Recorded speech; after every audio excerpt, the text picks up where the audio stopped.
Man, what is the difference between Kobe Bryant post career and the Mamba, the killer we saw on the court?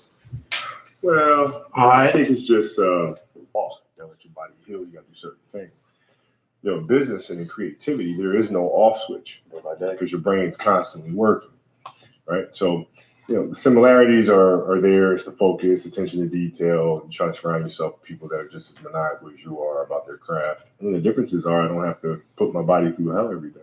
Yeah, true. Some of the things I've seen post career that I love, or obviously, you coaching your daughter, and then your new fascination with writing novels. You go into detail with those. Yeah, well, coaching the kids is fun. It just kind of came out of nowhere because my daughter just decided she wanted to play about 2.5 years ago. So started coaching her a little bit, and then she made a local all-star team.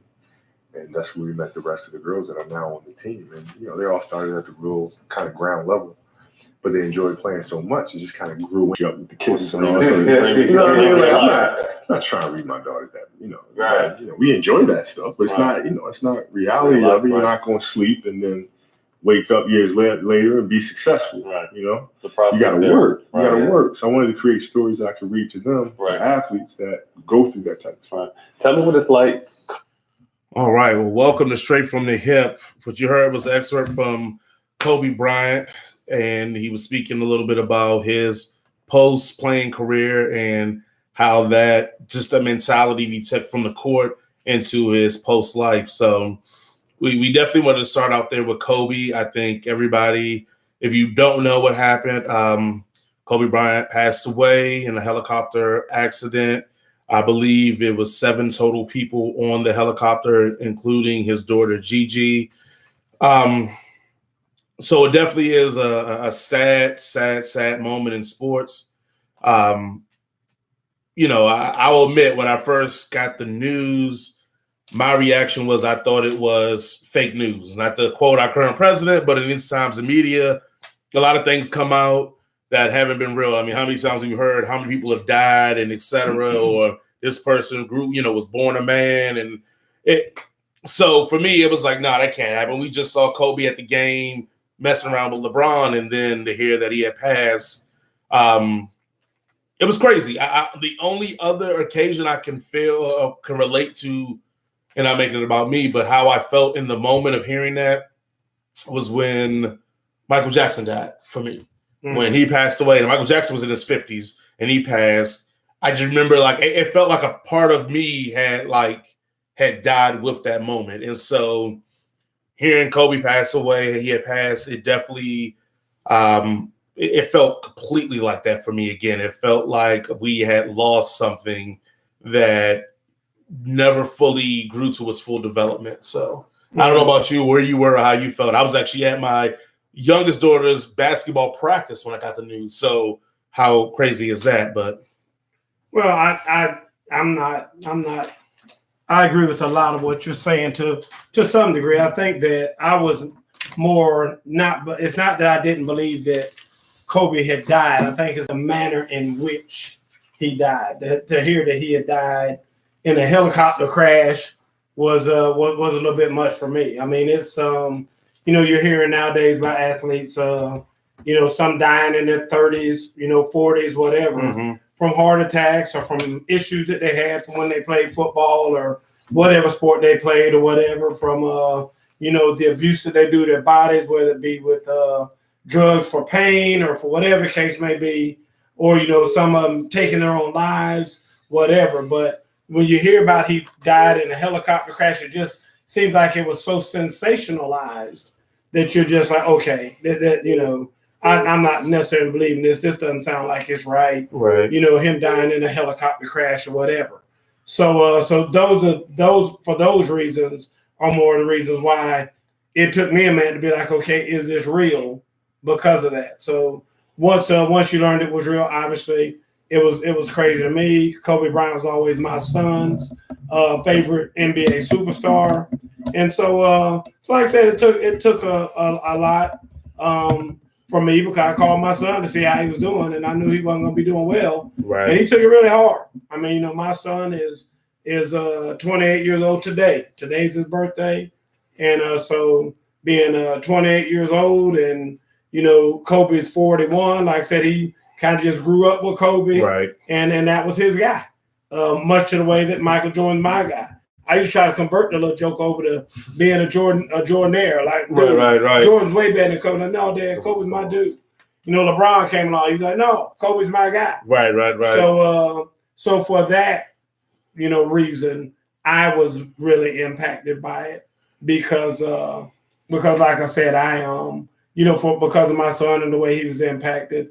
And then, when I look back, and obviously it was Kobe, and you're seeing Kobe moments that you couldn't help but appreciate, even if you hated him. Mm-hmm. You hated him even more at the time because he was having those Kobe moments. But the dude took over some games and just took over some series, you're talking about championship series and whatnot, that in a way that, few people are able to do. Well, and I would say, before we go to the moment of silence on Kobe, I do want to end with this.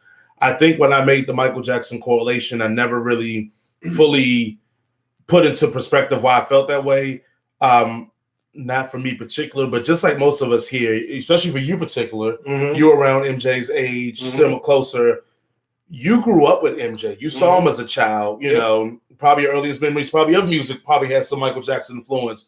You saw him as a teenager, as a man, right? As a grown, you grew with him. People forget when Kobe retired, he had played 20 years in the NBA. He played in the NBA longer than he came in the NBA at 17, 18. People forget. His NBA career was longer than his living career. Right, I agree. And I realized he retired maybe 3 years ago, so that got him up to a 2020. So he literally, his life was mostly, exactly. Yeah. And so we saw him from coming in bald head, popping the gum, looking like MJ, to the slam dunk competition between the legs, to the fro, to we saw all the incarnations from even from the league hating him, right, to him becoming like the godfather of the league. Sure. Like we saw that. And so when I made the Michael Jackson correlation, I was making it in the sense that we watched someone grow from his beginnings to the man he became. And I think, on a sour, cheated note, I think feel like we're more cheated because now we're not going to see the greatness that Kobe was going to do post-career, but also he was really focusing in on the WNBA. And, everybody knows he has 4 daughters. Sorry, 3 now, but I feel like we're cheated now because I wanted to see what the Mamba girls were going to become, especially his oldest, Gigi. So I think we're just going to take a moment of silence. Do you want to do 8 seconds, 24? What do you feel like? Let's give him 8. Let's give him 8. All right.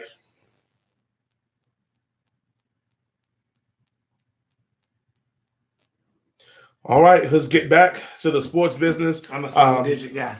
Yeah, I want number 6. Oh, I'm 8. That's it. What is your best or favorite Kobe moment? There's to me a lot of Kobe moments I like because I dislike who he did it to. What's the boy right now playing with the big tall center, Dwight Howard? Yeah. When he dunked on Dwight Howard. Oh yeah. Everybody was talking about Dwight Howard with this boy genius and superstar and had never been dunked on in his life. And Kobe did one of them nasty dunks where I think Dwight Howard wound up going in between his legs or something like that. He did. After he dunked on him. But in defense, that was when Dwight Howard had no shoulders. And that's fine. He was like small Dwight Howard, if you can imagine Dwight Howard being small. Well, he should shut up then. When you don't have any shoulders, keep your mouth closed. Because he run around talking about how nobody could dunk on him and all this other stuff. And first time Kobe saw him, he made it a point to dunk on him. And it was nasty too. It was nasty. He kept showing it over and over on TV today. And so like I said, now there's a lot. There's a lot of Kobe moments.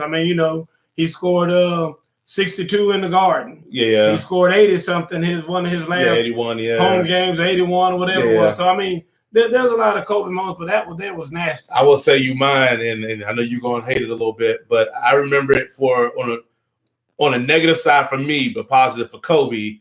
I think it was like one of Michael Jordan's last games with the Wizards. He dropped like 40 on them. Yeah. And I remember that as a Wizards fan, I remember vividly thinking man, how Kobe gonna do this to MJ? I don't mind that. But that was Kobe's mentality. I'm gonna do this to you. That's a change of the guard. That's a change of the guard back then. That's what it's supposed to be. I never liked Michael Jordan when he was with the Wizards. He should have sat his butt down somewhere. I never liked that. So yeah, we're not gonna do that. Yeah, he should have sat down. But yeah, if you're out there, he's in your hometown. That's why he said we not. yeah, we're not gonna do that.